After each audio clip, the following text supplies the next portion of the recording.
Olá pessoal do 7º ano, sejam todos bem-vindos. Hoje eu vou explicar para vocês aí sobre os poríferos, depois a gente parte para o assunto de quinidários. E finalmente a gente chegou aí no livro 2. Eu gosto muito desse livro porque ele retrata bem sobre algumas coisas que a gente não conhece. Então, vamos começar falando dos objetivos da aula em geral e depois a gente vai se especificar nos poríferos, tá? Então, o objetivo da aula é conhecer as características gerais dos poríferos e dos quinidários também, né?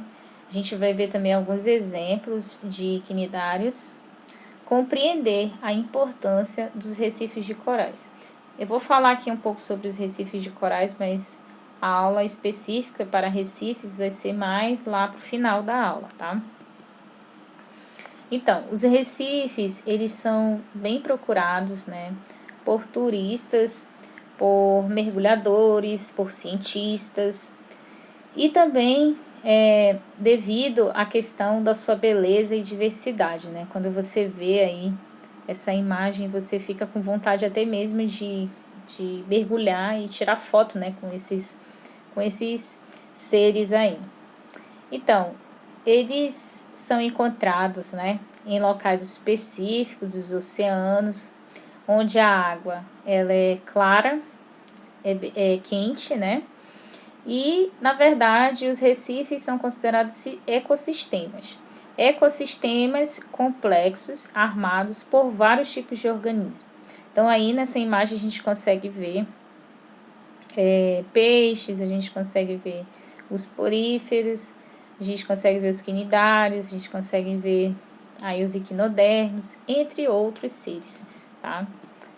Então, a estrutura rígida que forma um recife pode ser originada do esqueleto produzido de um grupo de quinidários, que a gente vai discutir também sobre isso.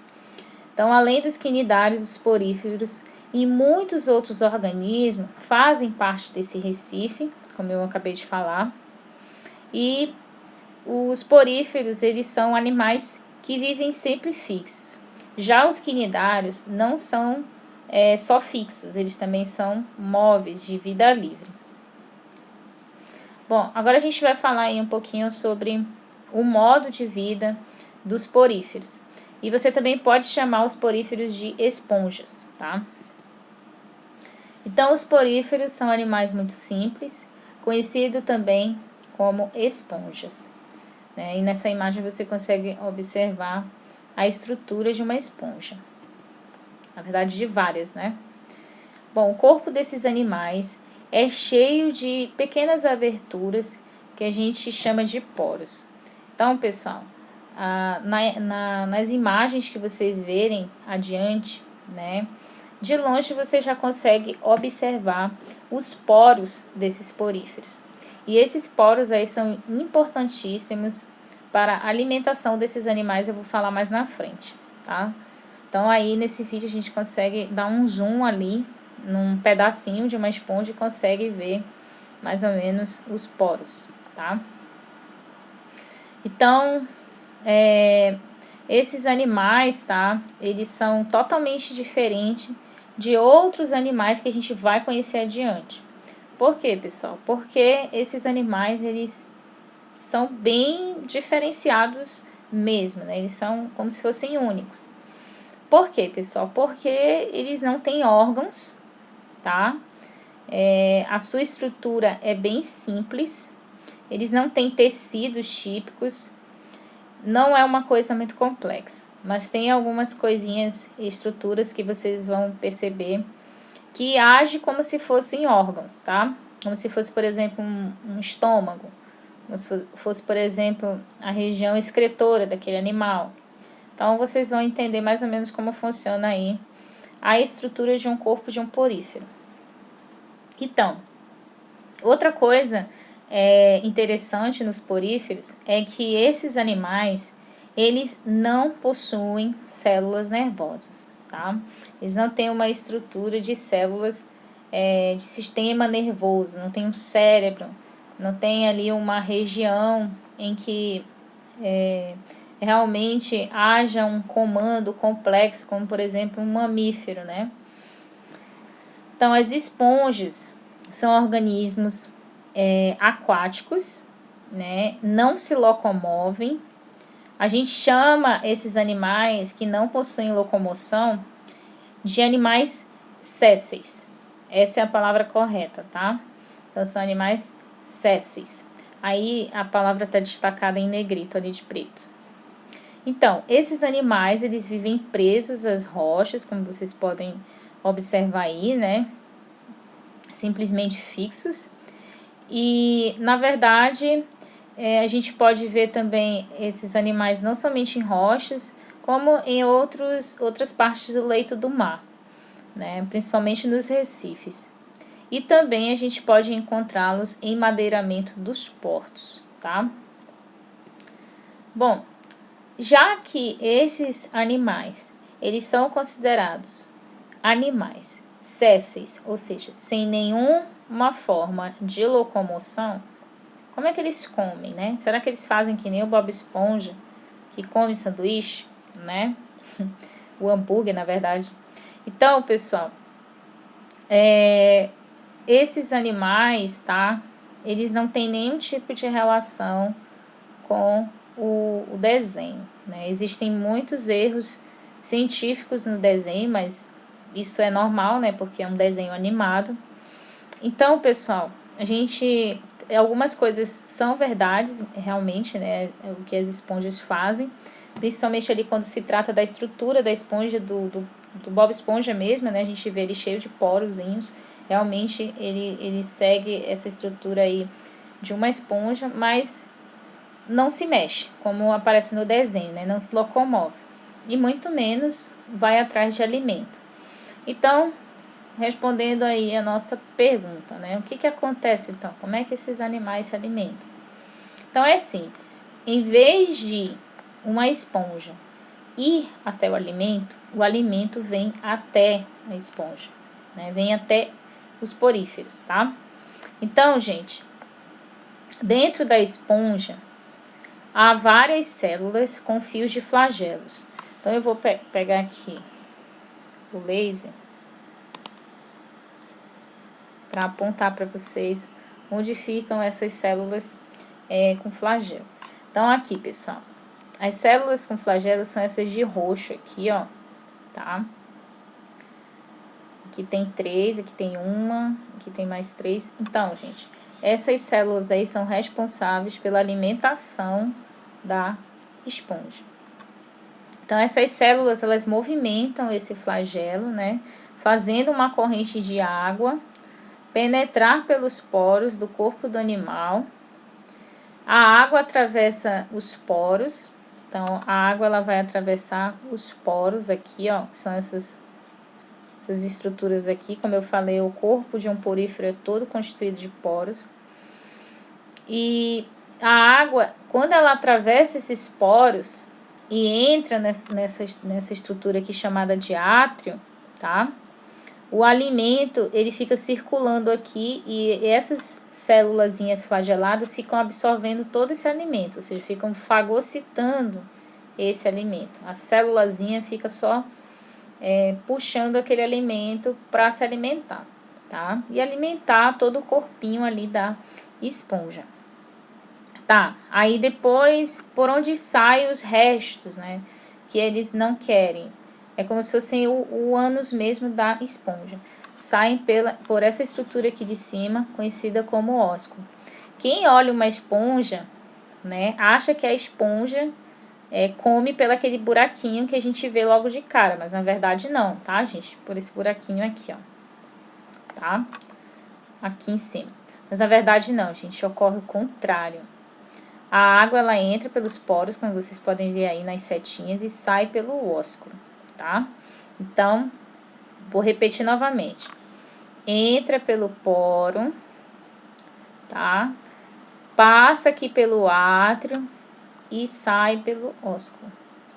Então, essa água traz todo o alimento para a esponja. Então, a esponja vai ficar lá paradinha, só esperando a sua comidinha chegar, né? Suas partículas alimentares chegarem.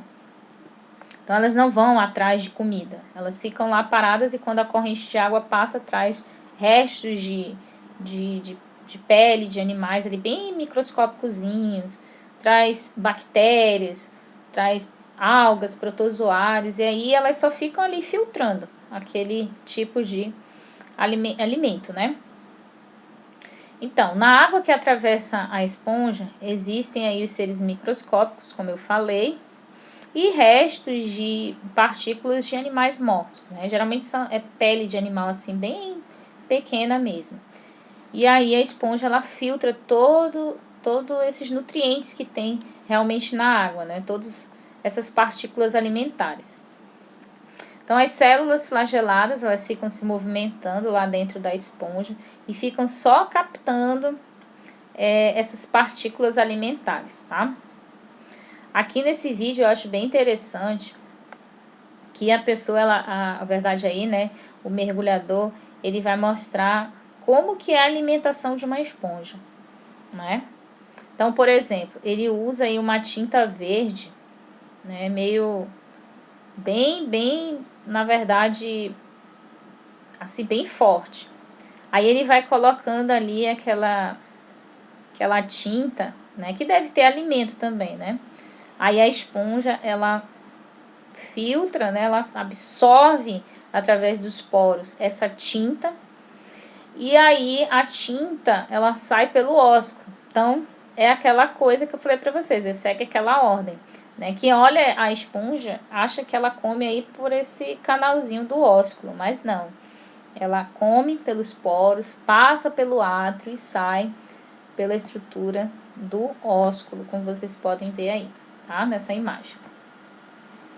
Então, as esponjas, elas são chamadas de animais filtradores, né? Pois o corpo delas parece mesmo como se fosse uma peneira, né? Como vocês puderam observar também naquele vídeo aí nessa imagem, ou um filtro. A gente pode comparar o corpo delas com uma peneira ou com um filtro. Então, à medida que a água passa por seus poros, as pequenas partículas de alimento são retidas, né? E aí, o que é importante para a esponja, ela absorve para o corpo dela, ou seja, aquelas célulazinhas lá flageladinhas, né, que são os coanócitos, vai absorver tudo, tá? Então, gente, por isso que a gente não considera aí o Bob Esponja tão realista assim, no desenho animado, como se fosse realmente um porífero, né? O certo é a esponja dessa forma. Então, pessoal, o corpo das esponjas, tá, é sustentado por uma rede de fios de proteína. Outras esponjas são constituídas de espinhos, que é como se fosse o ossinho da esponja, o esqueletinho, tá? Que, na verdade, essas estruturas de espinhos são chamadas de espículas. Então, essa diferença é importante também para a classificação do grupo das esponjas. Tá, professora, agora me mostra aí no desenho o que são essas espículas, tá? Então, eu vou mostrar, na verdade, célula por célula, pessoal. Então, aqui, vou pegar aqui o laser. Então, a gente tem aqui os poros, tá? O poro é uma célula mesmo, tá? Que é essa estruturazinha aqui. Nós temos os coanócitos, que são essas célulazinhas flageladas, que ajudam a esponja a se alimentar, eles que ficam comendo as partículas de alimento que entram aí nessa região do átrio, que é aqui no meio que fica o átrio, tá? E nós temos as espículas, que são essas estruturazinhas amarelinhas aqui, ó, que parecem umas estrelinhas, tá? Então, elas ficam espalhadas por todo o corpo da esponja. E nós temos os amebócitos. Os amebócitos são essas estruturazinhas aí, ó, no desenho em azul. São células que fazem parte do corpo da esponja. Então, os coanócitos, quando eles estão capturando o alimento ali, né, fagocitando o alimento que fica ali no átrio da esponja, o coanócito vai passando grande parte dessas partículas, né, alimentares fagocitadas para o amebócito. E o amebócito, né, acaba absorvendo e nutre ali o corpo da esponja, Então, é assim, gente. A água, ela entra pelo poro, que é aqui nessa parte. Deixa eu desenhar para vocês, para que vocês consigam fixar, apesar de eu já ter mostrado o vídeo. Então, a água tá aqui. A seta vermelha aqui vai representar a água, tá? A água, ela entra aqui pelo poro com as partículas alimentares. Elas vêm aqui pro átrio, elas ficam circulando aqui junto com a água aqui no átrio, as partículas alimentares. Os coanócitos, eles absorvem as partículas alimentares que estão aqui. E a água com os restos de alimentos que a esponja não quer saem pelo ósculo. Então, é basicamente assim que a esponja se alimenta. A água passa, traz o alimento, ela absorve, né? Os coanócitos ali absorvem esses nutrientes através do processo de fagocitose, distribuem esses nutrientes para todo o corpo da esponja e a esponja fica alimentada. Então, é basicamente isso. Na próxima aula, a gente vai falar sobre a reprodução dos poríferos. Eu espero que vocês tenham gostado da aula e até a próxima.